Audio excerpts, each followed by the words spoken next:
Can we get peace with the Palestinians, which is what you're asking me? Yes. It depends, one. Yeah, we're going to talk about that more. I just wanted to get I wanted to get my commercial in so you understand how great an investment Israel is. Remember the joke? How do you make a big fortune, a small fortune in Israel? Start with a big fortune? No. No. Apparently they have not heard this. No, it's changed. You make big fortunes in Israel. But the important thing is, how do we change our fortune with our Palestinian neighbors? Why is it that we don't have peace? Why? Well, is it this government? Is it me? There were 5 other prime ministers since Oslo, since the peace process began. How come they didn't make peace? Well, the reason they didn't make peace is because the underlying problem preventing peace is not Israel's willingness to make a territorial compromise, even a very generous one. It's that after Gaza, Israelis ask a question. What happens when we set up a Palestinian state on the other side? Do we get a state that lives in peace with us? Or do we get a state that seeks to destroy us and fires thousands of rockets on our heads? Israel went through the book. It went by the book. It left Gaza to the last square centimeter. It took away all the settlements, skipped freeze, just took them apart. It even disinterred people from their graves, handed the keys over to Abu Mazen, who promptly lost it to Hamas, even though they were only 3,000 strong then and he had 15,000 troops. They kicked him out. Now we have 30,000 Hamas and Islamic Jihad, and they fired, I don't know, 15,000, 16,000 rockets on Israel from Gaza since. The same thing happened to us in Lebanon. We left Lebanon to the last square inch. We got not Hamas, we got another proxy of Iran, Hezbollah, and they fired about 15,000 rockets on us. So Israelis ask a simple question, which I ask.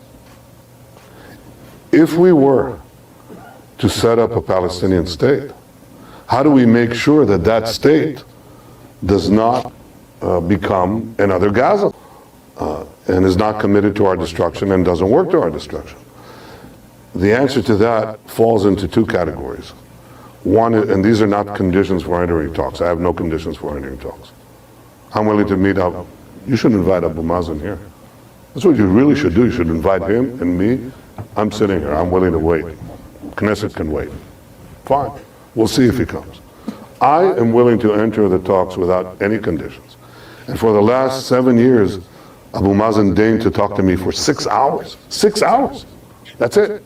How could you make progress on the issues I'm going to talk about in a minute if you won't meet and talk? That doesn't mean that the charges aren't leveled at us. They always are. But I'm talking about facts. These are facts. Now, in order to avoid another Gaza, which is the opposite of peace, you need 2 things.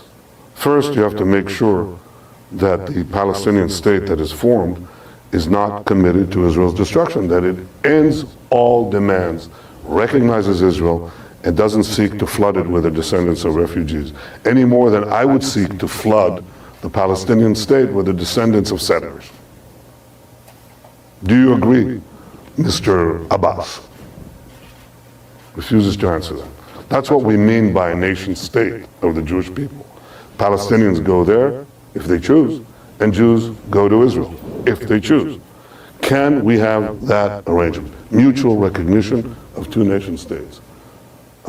That's the first thing. The second thing is, what happens if things go awry? What happens if this territory is taken over the way Gaza was taken over? Then we need a long-term security presence of Israel to assure that doesn't happen. And right now, I don't see any other force. I don't see any other force. I mean, who's going to do it? Austrian peacekeepers? We tried that on the Golan Heights. These 2 conditions of mutual recognition and security arrangements, I think,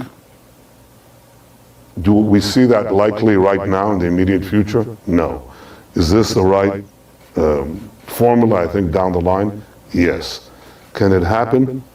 I don't think the Palestinians will necessarily accept it by themselves, but I think because of the change that is happening in the region, because there's a huge change happening in the region, it might be that leading Arab countries might encourage a future Palestinian leadership, or even this one, to accept that kind of deal. And if that happened, I think Israelis would go for it. They'd go for something that they thought was mutual recognition and that was secure.